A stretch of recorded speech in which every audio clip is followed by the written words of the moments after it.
Hey everyone, my name is Ryan. I'm the CEO and founder here at UpKeep, and it is another Release Friday. It's March 21st, and we got two big things to share with you all.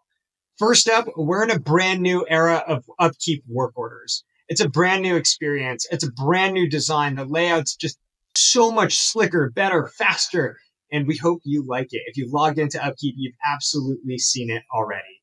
The second up is our customizable PMs. So this is probably our second most used feature within UpKeep. And now we're just giving you more flexibility, more optionality on how you create your preventative maintenance schedules. So go in, check it out, let us know what you think. And with that, I'll see you next Friday. Thanks.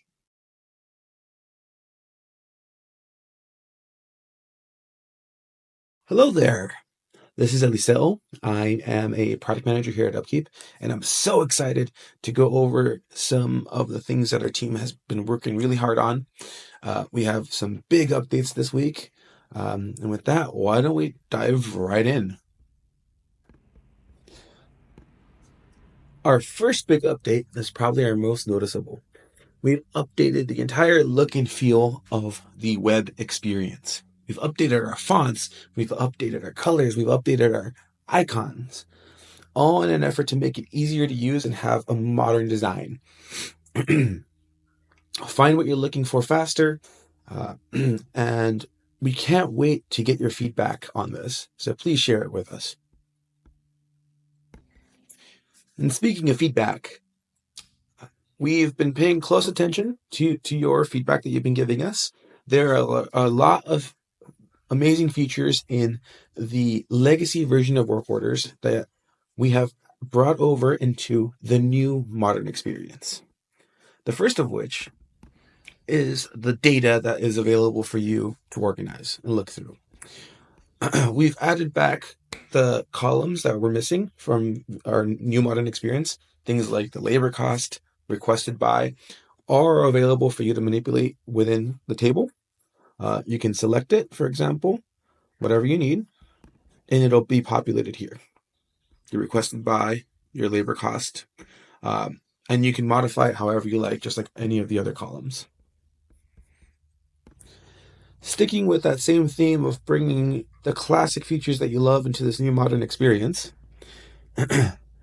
we have included the functionality of invoicing and brought it back. So let's go into a work order. I can click on generate invoice. All the data that I have for that completed work order gets populated into this invoice form. I can select the remaining fields, such as the payment date. I can, in a flash, use the information I have set up for my company. All the information for the parts that I use is populated. I can include other costs, include a signature if I need to.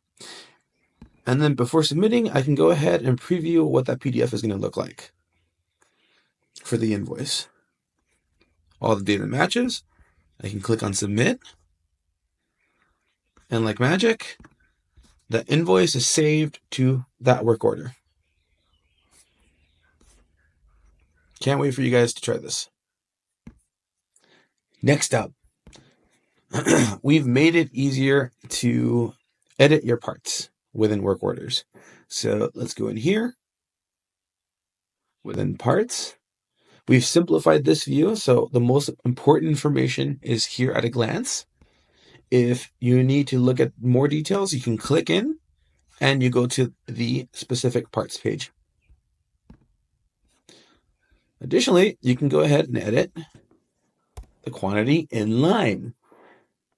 There is no longer a need to have to go through the entire editing of a work order. Now you can edit the part quantity specifically within the work order details screen. Lastly,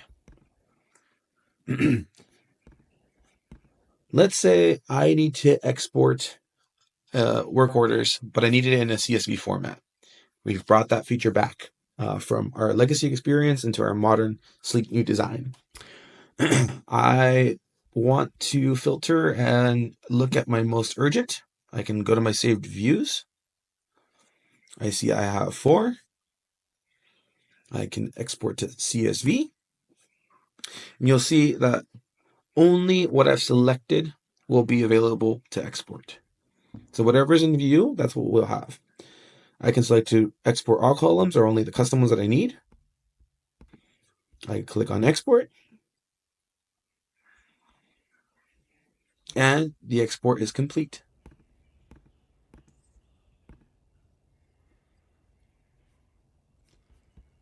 And with that,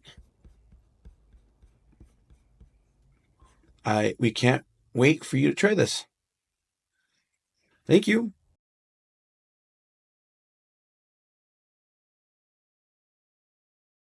Hello, everyone. My name is Spencer Nelson. I am a senior product manager here at UpKeep. And this week I am back with an exciting update to our preventive maintenance module.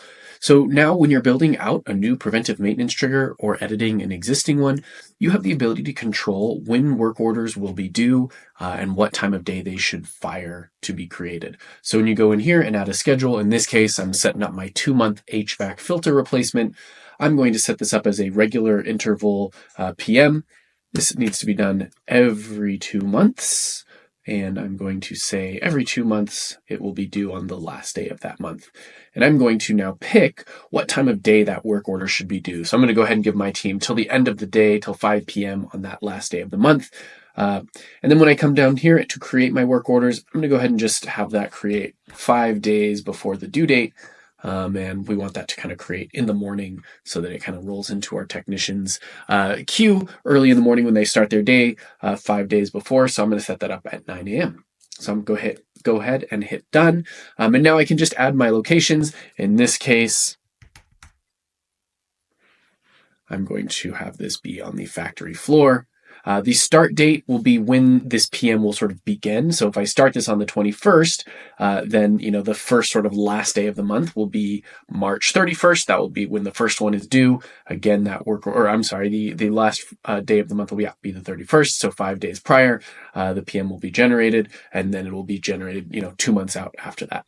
Again, this is meant to just give you control over, when your PMs are due and what time they get created, so that you can make sure they get created at the right time that works for your technicians. People aren't getting notifications at weird time of day, and that due time, can be when you really want the work to be done.